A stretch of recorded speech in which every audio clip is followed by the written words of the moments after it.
नमस्कार, मैं Suryabhushan Dubey, Rameshwaram institute of technology and management के इलेक्ट्रिकल इंजीनियरिंग डिपार्टमेंट में फैकल्टी हूँ। हम लोग सिंक्रोनस मशीन पढ़ रहे थे। आज हम लोग सिंक्रोनस मशीन में पैरेलल ऑपरेशन ऑफ अल्टरनेटर पढ़ेंगे।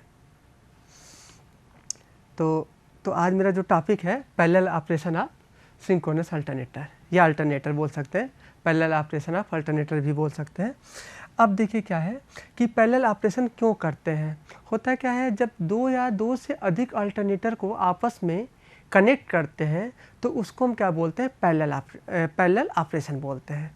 मतलब जब दो या दो से ज़्यादा अल्टरनेटर को आपस में पैरेलल में कनेक्ट करते हैं तो उसे पैरेलल ऑपरेशन करते हैं। अब ऐसा नहीं कि हमने दो अल्टरनेटर को लाया और आपस में ऐसे क्या कर दिया, कनेक्ट कर दिया, नहीं, ऐसे नहीं कर सकते हैं। और पहली बात ये है, दूसरी कंडीशन एक बात है कि हम क्यों करते हैं पैरेलल ऑपरेशन से। तो पैरेलल ऑपरेशन के बहुत सारे एडवांटेज हैं। आप प्रैक्टिकली देखेंगे तो बहुत सारे जनरेटर को वो जो सब स्टेशन से कनेक्ट होते हैं आपस में पैरेलल में कनेक्ट होकर के ग्रिड का फॉर्मेशन करते हैं। तो जो हमें मेरे यहाँ सप्लाई आ रही है ग्रिड से, उसमें कई सारे हजारों अल्टरनेटर क्या है, पैरेलल में कनेक्ट है। पैरेलल में कनेक्ट होने के कई सारे एडवांटेज हैं। पहला एडवांटेज क्या है, कंटिन्यूटी ऑफ सर्विस। मतलब इसमें जो सप्लाई आएगी या जो आपसे इससे सेवा लेंगे वो क्या होगी, कंटिन्यू होगी। दूसरी की बात क्या है, इफ़िशियंसी। इफ़िशियंसी क्या होगी, अच्छी होगी। तीसरी बात है ऑपरेटिंग कास्ट। ऑपरेटिंग कास्ट भी कम होगा। Maintenance and repair, economic and utility. Next है लोड ग्रोथ। तो ये आपके क्या है, 6 एडवांटेज हैं। तो हम एक एक एडवांटेज को यहाँ पढ़ते हैं। पहली बात करते हैं कंटिन्यूटी ऑफ सर्विस। इसमें क्या है, यदि मान लेते एक अल्टरनेटर है, कई सारे अल्टरनेटर के आपस में कनेक्ट है, अगर एक अल्टरनेटर क्या हो जाए, ख़राब भी हो जाए तो हमें शेष से कंटिन्यू सप्लाई मिलती रहेगी। अर्थात हम ये बोल सकते हैं हमें सप्लाई क्या होगी, कंटिन्यू मिलेगी। मतलब जीरो डार्कनेस मिलेगा, मेरे यहाँ जीरो डार्कनेस की पॉसिबिलिटी रहेगी। अर्थात हम बोल सकते हैं कंटिन्यू सप्लाई मिलेगी। नेक्स्ट हमने बात किया इफ़िशियंसी की बात किया है। आप जानते हैं कि लोड सिस्टम पर या पावर सिस्टम में लोड हमेशा वेरीज करता है। आप अपने घर में देखिए, कभी आप फैन ऑन करते हैं, कभी सारा एसी ऑन कर लेंगे, टीवी ऑन कर लेंगे, कभी लोड खूब ज़्यादा रखेंगे, कभी लोड कम रखते हैं। तो अगर आप पूरे देश का देखें तो क्या होगा कि लोड हमेशा वेरीज करता है। तो क्या हुआ, अगर आप ध्यान से अगर और उसको स्टडी कीजिएंगे तो लेट नाइट के समय आपका लोड क्या होता है, सबसे कम होता है। मतलब उस समय लोड सबसे कम होता है, पीक नहीं होता, अर्थात भी हो सकते हैं। और हमें ये भी पता है कि फुल लोड पर, लगभग फुल लोड पर अल्टरनेटर की एफिशिएंसी क्या होती है, हाई होती है। मतलब वो मैक्सिमम आउटपुट दे सकता है। तो हमें क्या करना है, मान लेते हैं अल्टरनेटर ज़्यादा कनेक्ट है और आपके पास लोड कम है, तो उस कंडीशन में क्या करेंगे, आप धीरे धीरे लो अल्टरनेटर को कम करते जाएंगे, जिससे और रिमेनिंग लो अल्टरनेटर क्या हो जाए, मैक्सिमम एफिशिएंसी पर पहुंच जाए या उस पर मैक्सिमम लोड आ जाए। तो मैक्सिमम लोड होने से वहाँ एफिशिएंसी भी क्या हो जाएगी, बढ़ जाएगी। तो अर्थात हम बोल सकते हैं इससे मुझे पैरेलल ऑपरेशन से एफिशिएंसी अच्छी मिलती है। नेक्स्ट बात करते हैं ऑपरेटिंग कास्ट की बात करते हैं। अब आप देखेंगे पावर सिस्टम में पर लोड कम होने पर कुछ अल्टरनेटर को आप करके डीजल की बचत कर सकते हैं। मतलब आपने क्या पाया कि मान लेते हैं कि आपका लोड कम है तो हम एक दो अल्टरनेटर को हटा देंगे, जिससे डीजल की या जो फ्यूल की होगी वो क्या होगी, बचत होगी। अर्थात आप क्या बोल सकते हैं, ऑपरेटिंग कास्ट कम होता है। नेक्स्ट बात करते हैं मेंटेनेंस एंड रिपेयर की बात करते हैं। अब आप जानते हैं अल्टरनेटर को क्या करते हैं, कोई भी मशीन हो उसको रूटीन टेस्ट करना पड़ता है, इंस्पेक्शन करना पड़ता है। तो क्या होगा, आप एक सिस्टम को क्या कर देंगे, बंद कर सकते हैं उसको रूटीन टेस्ट करने के लिए। लेकिन फिर भी आप और जो अल्टरनेटर जो उससे पैरेलल में कनेक्ट है उसके थ्रू आपकी क्या होगी, सप्लाई कंटिन्यू मिलती रहेगी। अर्थात आपको मेंटेनेंस करने से और रिपेयरिंग करने से कोई दिक्कत नहीं है। आप इजिली उसको रूटीन टेस्ट और मेंटेनेंस और इंस्पेक्शन कर सकते हैं और आपकी सप्लाई क्या होगी, कंटिन्यू बनी रहेगी। नेक्स्ट बात करते हैं इकोनॉमी एंड यूटिलिटी की बात करते हैं। अब बात करते हैं जो पावर सिस्टम में क्या होता है, थर्मल हाइड्रो स्टेशन होता है, थर्मल इलेक्ट्रिक स्टेशन होता है, हाइड्रो इलेक्ट्रिक स्टेशन होते हैं। तो क्या होता है, थर्मल जो होता है उसमें स्टीम के थ्रू किया जाता है, और ये तब किया जाता है जब पीक लोड आवश्यकता होती है, तब किया जाता है, क्योंकि इसको आप चाहे तो बंद भी कर सकते हैं और चाहे तो इसको ऑन भी रख सकते हैं। और एक लोड होता है, एक स्टेशन होता है हाइड्रो इलेक्ट्रिक स्टेशन, इसमें कंटिन्यू सप्लाई, आपको पानी ऊपर डैम के थ्रू पानी भरा होता है और वो पानी क्या होता है, गिरता रहता है, मतलब इसको आप बंद नहीं कर सकते हैं। तो इसीलिए क्या करता है, कम लोड पर हम लोग हाइड्रो की यूज़ करते हैं, और ज़्यादा लोड होने पर अर्थात पीक लोड होने पर हम लोग क्या कर सकते हैं, थर्मल का यूज़ कर सकते हैं। तो इस तरह से हम क्या करते हैं, हमें किसको यूटिलिटी करना है, किसको यूज़ करना है, यहाँ पर ये चीज़, ये इससे क्या होगा, इकोनॉमी भी होगा और यूटिलिटी भी अच्छा मिलेगा। तो यही हमने लिखा है कि पावर से थर्मल या हाइड्रो में अगर मेरा क्या हो, लोड कम है तो हम लोड कम होने पर हाइड्रो यूज़ करेंगे और लोड ज़्यादा होने पर थर्मल को यूज़ करेंगे। नेक्स्ट बात करते हैं, लोड ग्रोथ की बात करते हैं। अब मान लेते हैं क्या होगा, लोड ग्रोथ है आपका, ये हुआ लोड ग्रोथ। अब बात करते हैं कि आपने एक लोड, जो अल्टरनेटर पर लोड था, अब क्या हुआ, लोड और बढ़ गया, तो आपको क्या करना पड़ेगा, एक और अल्टरनेटर लगाना पड़ेगा। अगर आपके पास और लोड अल्टरनेटर नहीं है तो क्या होगा, जो आपका पुराना अल्टरनेटर है वो भी कंटिन्यू रहेगा और आप उसमें एक नया अल्टरनेटर जोड़ भी देंगे, मतलब कम पावर का या कम केवीए का अल्टरनेटर उससे क्या कर सकते हैं, पैरेलल में ऑपरेट कर सकते हैं, जबकि आपका पुराना इंस्टॉलेशन भी क्या होगा, बिना डिस्टर्ब हुए कंटिन्यू काम करेगा। वही हमने लिखा है, लोड बढ़ने पर बिना ओरिजिनल इंस्टॉलेशन को डिस्टर्ब किए न्यू यूनिट को ऐड कर सकते हैं या ऐड कर देते हैं। अब बात करते हैं कि भाई पैरेलल ऑपरेशन के ये तो फ़ायदा हो गए, अब इसमें इसके लिए क्या क्या कंडीशन होनी चाहिए। अब क्या है, हमने अभी पहले ही बोले थे कि हम दो अल्टरनेटर को ला करके ऐसे नहीं डायरेक्ट पैरेलल में कनेक्ट कर सकते हैं, हमें कुछ क्राइटेरिया है जिसको फुलफिल करना पड़ेगा, उसके बाद ही हम अल्टरनेटर को आपस में कनेक्ट करते हैं। अब मान लेते हैं कि अल्टरनेटर को इनफाइनाइट बस या अदर अल्टरनेटर से कनेक्ट करने के मेथड के प्रोसेस को, मतलब उसको जब जिस मेथड से आप उसको कनेक्ट करेंगे उसके प्रोसेस को क्या बोलते हैं, सिंक्रोनाइजिंग मेथड कहते हैं। अब यहाँ पर हमने एक वर्ड लिख दिया, इनफाइनाइट बस बार। अब ये इनफाइनाइट बस बार क्या होता है, बात करते हैं, इसको समझ लेते हैं, फिर आगे हम लोग ये पैरेलल ऑपरेशन पढ़ते हैं। तो इनफाइनाइट बस बार वो होता है जिस पर लोड को आप बदलते रहिए, लोड को बदलने पर टर्मिनल वोल्टेज और फ्रीक्वेंसी क्या होता है, कांस्टेंट बना रहे। तो वही हमने लिखा, इनफाइनाइट बस बार वो होता है जिससे लोड बदलने पर टर्मिनल वोल्टेज और फ्रीक्वेंसी क्या रहे, कांस्टेंट रहे, ये अल्टर ना हो, मतलब चेंज ना हो। अर्थात अगर आप बेसिक इलेक्ट्रिकल में ध्यान दीजिए कि जिस पर लोड बढ़ाने पर टर्मिनल वोल्टेज कांस्टेंट होता है तो उस सोर्स को क्या बोलते हैं, वोल्टेज, उस वोल्टेज सोर्स को क्या बोलते हैं, आइडियल वोल्टेज सोर्स कहते हैं।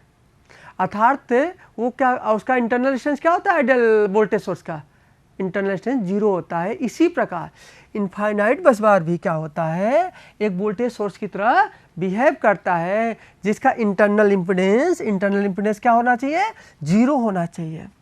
और एक चीज़ और है, और इसका रोटेशनल इनर्शिया भी क्या होनी चाहिए, इनफाइनाइट होना चाहिए, अदरवाइज ये फ्रीक्वेंसी या टर्मिनल वोल्टेज क्या हो जाएगा, चेंज हो जाएगा। तो ये सारी कंडीशन होता है कि इसमें बहुत सारे हजारों बस अल्टरनेटर कनेक्ट होते हैं जिससे इसका टर्मिनल वोल्टेज और फ्रीक्वेंसी नहीं बदलता है, इसी को हम लोग क्या बोलते हैं, इनफाइनाइट बस बार बोलते हैं। अब हम फिर वही वापस चलते हैं, कंडीशन ऑफ पैरेलल ऑपरेशन। अब पैरेलल ऑपरेशन के 3 कंडीशन होते हैं। कितने कंडीशन होते हैं भाई, 3 कंडीशन होते हैं। पहला कंडीशन क्या है, दोनों मतलब इनकमिंग मशीन और टर्मिनल वोल्टेज का मान क्या होना चाहिए, बराबर होना चाहिए। इनकमिंग मशीन का टर्मिनल वोल्टेज का मान, इनकमिंग मशीन और का टर्मिनल वोल्टेज का मान इनफाइनाइट बस बार के बराबर होना चाहिए, मतलब दोनों मशीन के टर्मिनल वोल्टेज क्या होने चाहिए, इक्वल होने चाहिए। अब बात करते दूसरी बात करते हैं, दोनों वोल्टेज सोर्स के वोल्टेज सेम होना चाहिए, मतलब वोल्टेज सेम होना चाहिए। यहाँ मेरा ये कहने का अर्थ है कि दोनों का फेज सीक्वेंस क्या होना चाहिए, सेम होना चाहिए। आप सोचते होंगे फेज सीक्वेंस क्या होता है, मतलब मैक्सिमम आना या मिनिमम आने के सीक्वेंस को, उसको क्या बोलते हैं, फेज सीक्वेंस। जैसे आर है वो पहले फेज, जैसे ये है ये R है, ये Y है, तो जो पहले आएगा मैक्सिमम वो उसका फिक्स, जैसे RYB होता है तो RYB में R का वोल्टेज पीक पहले आता है, उसके बाद Y का आता है और उसके बाद B का आता है, तो ये उसका फेज सीक्वेंस हो गया RYB। यदि पहले अगर Y का आ जाए उसके बाद B का आए फिर Y का आए तो उसका फेज सीक्वेंस बोलेंगे YB एंड नेक्स्ट बोलेंगे। तो मतलब मैक्सिमम होने के सीक्वेंस को क्या बोलते हैं? Phase sequence. मतलब ये हम बोल रहे हैं कि दोनों मशीन के या दोनों अल्टरनेटर के फेज सीक्वेंस क्या होना चाहिए? सेम होना चाहिए। तीसरी बात हमने बोला इनकमिंग अल्टरनेटर के फ्रीक्वेंसी F1, जिसको F1 बोल रहे हैं, का मान इनफाइनाइट बस बार से, मतलब जिसकी फ्रीक्वेंसी इनफाइनाइट बस बार की फ्रीक्वेंसी F को बोल रहे हैं, के मान के लगभग बराबर होना चाहिए। वहाँ हमने बोला कि टर्मिनल वोल्टेज सेम होना चाहिए, वोल्टेज सीक्वेंस सेम होना चाहिए, लेकिन यहाँ पर हम फ्रीक्वेंसी को क्या बोल रहे हैं? लगभग बराबर होना चाहिए। ये क्या बात हुआ भाई? होता क्या प्रैक्टिकली में क्या होता है, इनकमिंग मशीन, वो पहली बात ये बता दें, इनकमिंग मशीन है यहाँ बीच बीच में हम यूज़ करें। इनकमिंग मशीन वो होती है जिसको हम क्या करते हैं? इनफाइनाइट बस बार से कनेक्ट करते हैं, उसको इनकमिंग मशीन बोलते हैं। तो इनकमिंग मशीन या इनकमिंग अल्टरनेटर का फ्रीक्वेंसी क्या होता है? जो थोड़ा सा स्लाइटली ज़्यादा होता है। क्यों ज़्यादा होता है? क्योंकि जब आप लोड बढ़ाएंगे तो वो फ्रीक्वेंसी क्या हो जाएगी? थोड़ी सी कम हो जाएगी, जिसको हम स्पीड लोड कर्व से देख सकते हैं, समझ सकते हैं, जिसको हम आगे समझेंगे कि जब आप अल्टरनेटर पर लोड बढ़ाएंगे तो इसकी फ्रीक्वेंसी क्या हो जाएगी? कम हो जाएगी। अब तो बात ये हो गया कि फ्रीक्वेंसी, इसीलिए हम स्लाइटली फ्रीक्वेंसी क्या रखते हैं? ज़्यादा रखते हैं। और पावर का फ्लो तभी होगा एक मशीन से दूसरे मशीन की तरफ जब तक कि दोनों की फ्रीक्वेंसी सेम नहीं हो जाती है। अब आपने अल्टरनेटर इनकमिंग मशीन की फ्रीक्वेंसी को ज़्यादा रखा, अब जब उसको लोड पड़ेगा तो इनफाइनाइट बस बार की फ्रीक्वेंसी के बराबर हो जाएगा। तो इस प्रकार हम बोल सकते हैं कि ऑन लोड की कंडीशन पर दोनों की फ्रीक्वेंसी क्या हो जाएगी? सेम हो जाएगी। लेकिन जब आप वो पैरेलल ऑपरेशन की कंडीशन चेक करते हैं उस समय आप क्या करते हैं? दोनों पर लोड नहीं लगाते हैं, इसलिए उसकी फ्रीक्वेंसी स्लाइटली ज़्यादा रखते हैं। अब बात करते हैं कि ये तीन क्राइटेरिया मिल गए कि तीनों क्राइटेरिया को हम कैसे फुलफिल करेंगे। तो इन तीनों क्राइटेरिया को फुलफिल करने के एक मेथड होता है जिसको हम सिंक्रोनाइजिंग मेथड कहते हैं।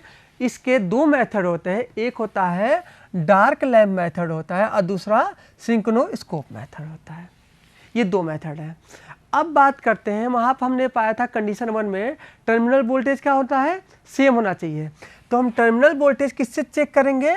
वोल्ट मीटर के द्वारा चेक करेंगे और उसका दोनों इनफाइनाइट बस बार और सिंक्रोनस मशीन की टर्मिनल वोल्टेज वोल्ट मीटर द्वारा चेक करके कंडीशन 1 को फुलफिल करेंगे।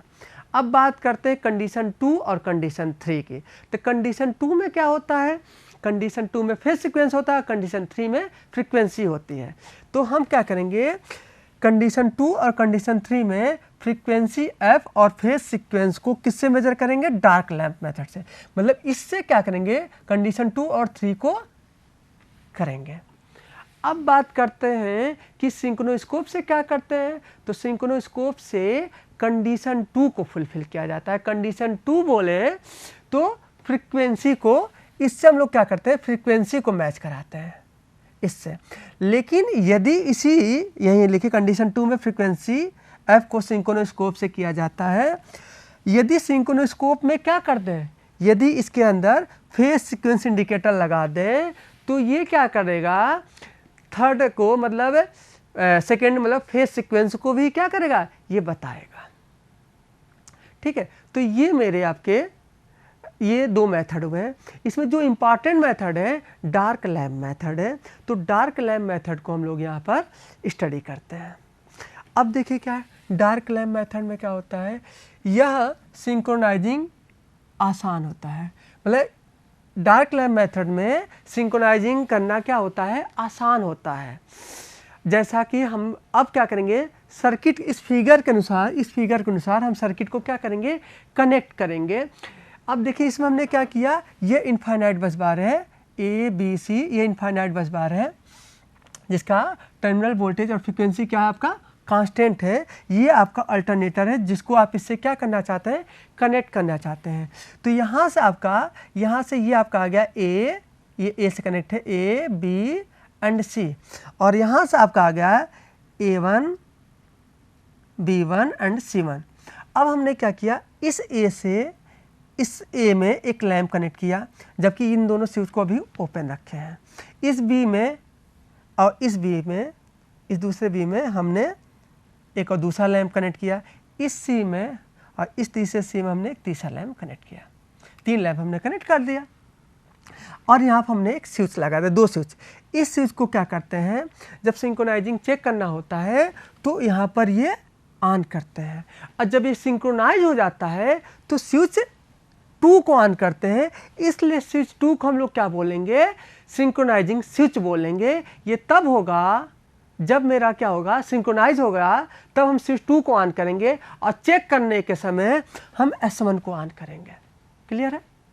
तो पहले कंडीशन क्या था, हम टर्मिनल वोल्टेज ज्ञात करेंगे। तो यहाँ पर हमने यहाँ देखिए वोल्टमीटर लगाया, जो इधर का इनफाइनाइट बस बार का फ्रीक्वेंसी टर्मिनल वोल्टेज ज्ञात करेगा, और अल्टरनेटर का टर्मिनल वोल्टेज ज्ञात करेगा इससे। अब क्या होगा, अब बात करते हैं, सबसे पहले इनकमिंग अल्टरनेटर को सिंक्रोनोस्कोप स्पीड पर प्राइम मूवर के द्वारा घुमाते हैं। सबसे इसको टेस्ट करने से के लिए सबसे हम पहले क्या करेंगे, इसको प्राइम मूवर से सिंक्रोनस स्पीड पर घुमाएंगे। अब क्या करेंगे, यहाँ पर फील्ड को एक्साइटिंग करंट क्या करेंगे, इंक्रीज करेंगे। तब तक इंक्रीज करेंगे जब तक कि इसका टर्मिनल वोल्टेज, जो इसके द्वारा वोल्टमीटर द्वारा चेक किया जाएगा, अल्टरनेटर का टर्मिनल वोल्टेज इनफाइनाइट बस के टर्मिनल वोल्टेज के बराबर नहीं हो जाता है। और जब ये बराबर हो जाएगा इन दोनों का टर्मिनल वोल्टेज, तो इस फील्ड को बढ़ाना रोक देंगे। यही बात हमने यहाँ लिखा है। और फील्ड एक्साइटेशन को बढ़ाते हैं जब तक कि इनकमिंग अल्टरनेटर के वोल्टेज का मान इनफाइनाइट बस के वोल्टेज के बराबर नहीं हो जाता है। इस प्रकार इनकमिंग अल्टरनेटर के टर्मिनल वोल्टेज VT का मान वोल्टमीटर के द्वारा मेजर करके इनफाइनाइट बस से कंपेयर कर लेते हैं। ये तो हो गया आपका। अब यहाँ पर हमने क्या प्राप्त किया, दोनों साइड का टर्मिनल वोल्टेज ज्ञात किया, जो कि हमने बराबर किया थ्रू द फील्ड एक्साइटेशन से। अब बात करते हैं, इतना करने के बाद जब यहाँ का टर्मिनल वोल्टेज और यहाँ का टर्मिनल वोल्टेज क्या होगा, सेम हो गया, और ये कनेक्ट, अब इसको हम क्या करेंगे, कनेक्ट कर देंगे, इस स्विच को S1 को ऑन कर देंगे। ऑन करने के बाद S2 के क्रॉस क्या होगा, एक वोल्टेज डेवलप होगा। वो वोल्टेज कितना होगा, ये वोल्टेज क्या होगा, जो S2 के क्रॉस वोल्टेज, इसको हमने VL बोल दे रहे हैं, इसके क्रॉस जो वोल्टेज होगा, इसका वोल्टेज मतलब इनफाइनाइट बस का वोल्टेज माइनस अल्टरनेटर के वोल्टेज के फेजर सम के बराबर होगा। तो वहाँ पर हम ये लिखने जा रहे हैं, माना कि बस बार का फ्रीक्वेंसी f है और इनकमिंग अल्टरनेटर की फ्रीक्वेंसी f1 है, तब सिंक्रोनाइजिंग स्विच S2 के अक्रॉस वोल्टेज होगा, हमने लिखा VL equal to VM cos omega t minus VM cos omega 1t, क्योंकि इसकी फ्रीक्वेंसी क्या थी, f1 थी। अब हमें क्या है, ट्रिग्नोमेट्रिक आंसर क्या हो सकता है, cos x माइनस cos y का फार्मूला लिख सकते हैं, 2 sin y minus x into sine x plus y. तो यहाँ पर हम क्या लिखेंगे, x की जगह ओमेगा t है और y की जगह क्या है, ओमेगा 1 है। तो ये क्या हो गया, omega 1 minus omega divide by 2 into sine omega 1 plus omega divide by 2t। तो ये मेरा क्या आया, ये जो आया, ये सिंक्रोनाइजिंग स्विच के अक्रॉस मुझे वोल्टेज मिला। तो इसमें आपने देखा कि 2 वोल्टेज है जिसकी मैग्नीट्यूड क्या है, 2 VM है। क्लियर है। अब हम इस पर क्या है, ग्राफ खींचना चाहेंगे। तो ये क्या है, ये टाइम के क्रॉस ये ग्राफ है, ये टाइम है और ये क्या वोल्टेज है। तो हमने इसका मैग्नीट्यूड क्या लिया, 2 VM ले लिया, जो कि यहाँ लिखा था। अब बात करते हैं, इसमें 2 फ्रिक्वेंसी है। आप ध्यान दीजिए, इसकी फ्रिक्वेंसी क्या है, इसकी फ्रिक्वेंसी क्या है आपकी, कम है, तो इसकी फ्रिक्वेंसी क्या है, कम है, और इसकी फ्रिक्वेंसी क्या है, ज़्यादा है, ये फ्रिक्वेंसी ज़्यादा है। अब बात करते हैं तो इसकी फ्रिक्वेंसी जा, अब इसका टाइम पीरियड क्या होगा, टी इक्वल टू क्या होता है 1/t, मतलब टी इक्वल टू होता है, अगर टाइम पीरियड की बात करें टी इक्वल टू 1/f होगा। तो यहाँ से अगर ये कम होगा तो टाइम पीरियड क्या होगा, ज़्यादा होगा। तो ज़्यादा टाइम पीरियड मतलब वो ज़्यादा समय में एक चक्कर लगाएगा। तो इसका जो है आपका टाइम पीरियड क्या है, आपका ज़्यादा है। तो जब टाइम पीरियड ज़्यादा है तो ये हमने इसका ये ग्राफ खींचा। देखिए इसका टाइम पीरियड क्या है, ज़्यादा समय में एक चक्कर, एक साइकिल कंप्लीट करेगा। अब बात करते हैं इसकी फ्रिक्वेंसी ज़्यादा है तो टाइम पीरियड क्या होगी आपकी, कम होगी। तो मतलब ये जल्दी जल्दी चक्कर लगाएगा। तो ये देखिए ये जल्दी जल्दी एक एक चक्कर आपका कंप्लीट करने जा रहा है।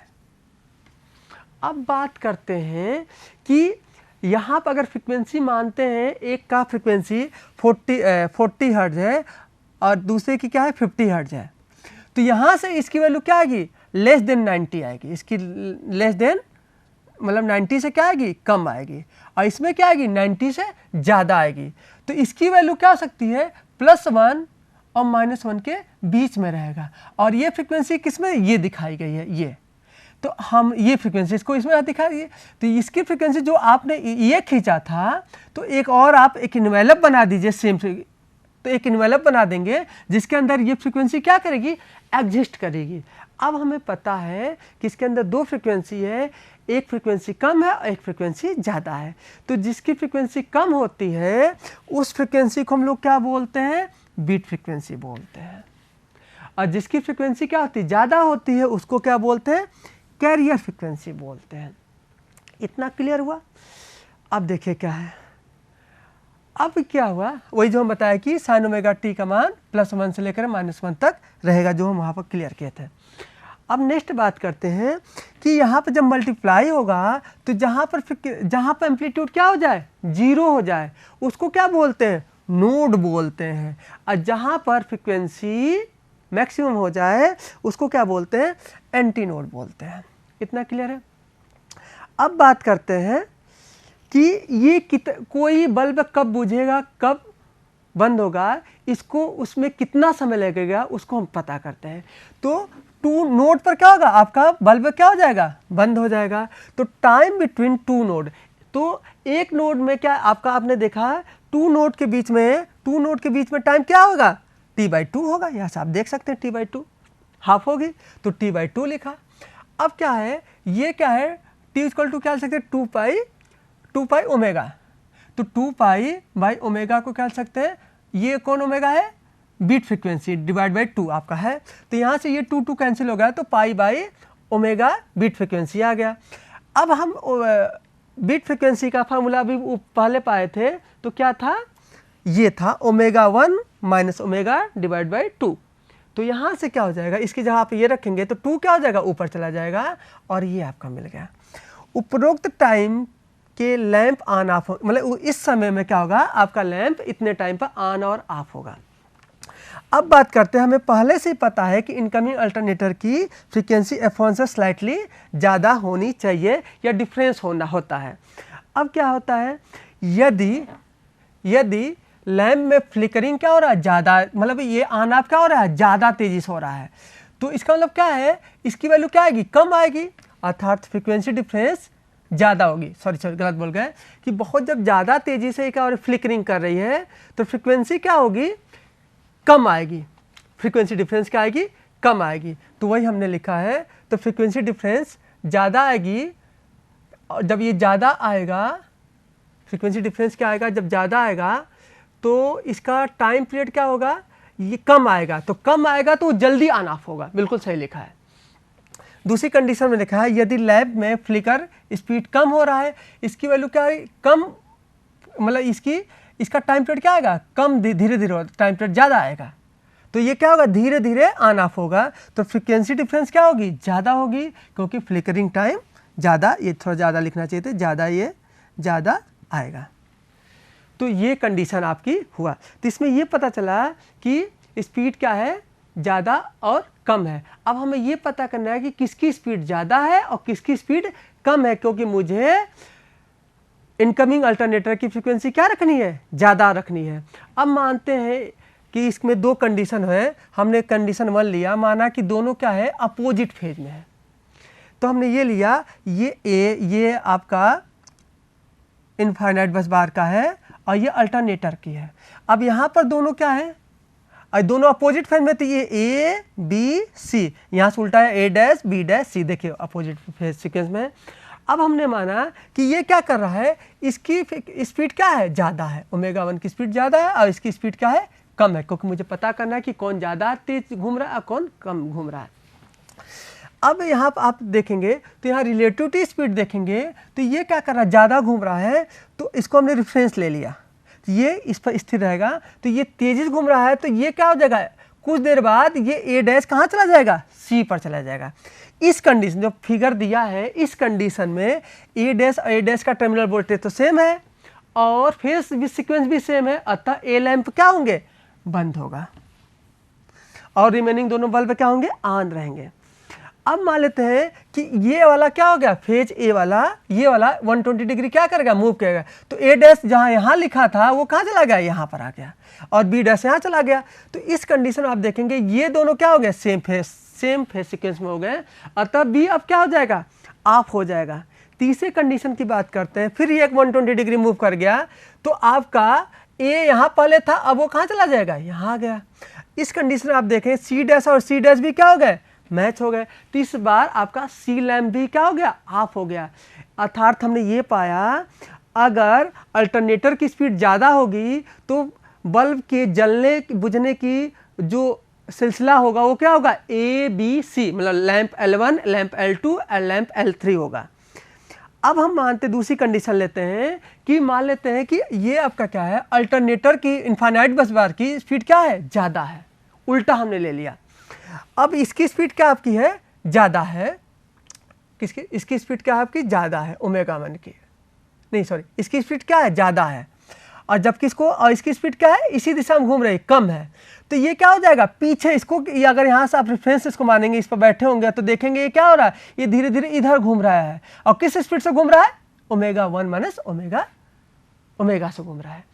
अब ये पाएंगे कि इस कंडीशन में तो ये क्या होंगे, ये दोनों, ये बल्ब मतलब L1 क्या होगा, बंद होगा, या बल्ब ए बंद, क्या लैंप ए बंद होगा, जिसको हम यहाँ बोल रहे हैं L1 बोल रहे हैं। अब क्या होगा, ये क्या होगा, 120 डिग्री यहाँ पर आ जाएगा, मतलब इस कंडीशन में आ जाएगा, तो ये आपने देखा यहाँ पर आ जाएगा।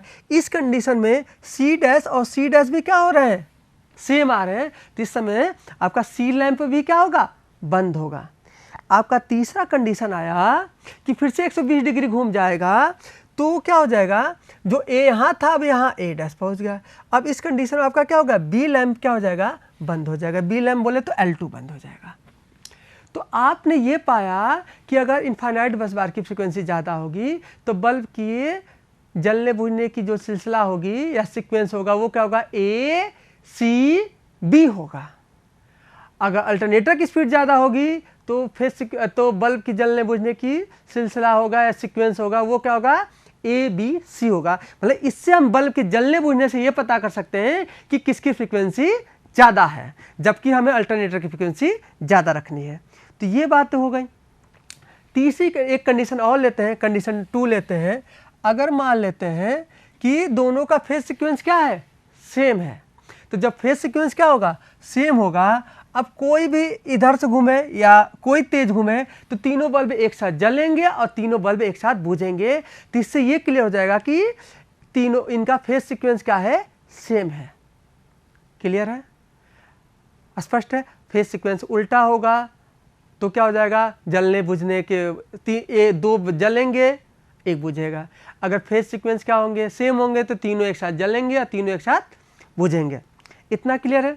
अब हम बात करते हैं कि एक और मेथड होता है जो सिंक्रोनोस्कोप मेथड होता है। ये मेथड से कोई क्वेश्चन नहीं आते हैं, बट इसमें क्या है, आप एक सिंक्रोनोस्कोप होता है। अगर इसमें अल्टरनेटर और इनफाइनाइट बस बार को जोड़ देंगे, अगर अल्टरनेटर की स्पीड क्या होगी, ज़्यादा होगी तो ये इधर जाएगा, अगर अल्टरनेटर की स्पीड कम होगी तो ये इधर जाएगा। इससे आप क्या कर सकते हैं, केवल फ्रीक्वेंसी मेजर कर सकते हैं या बता सकते हैं कि किसी फ्रीक्वेंसी ज़्यादा है।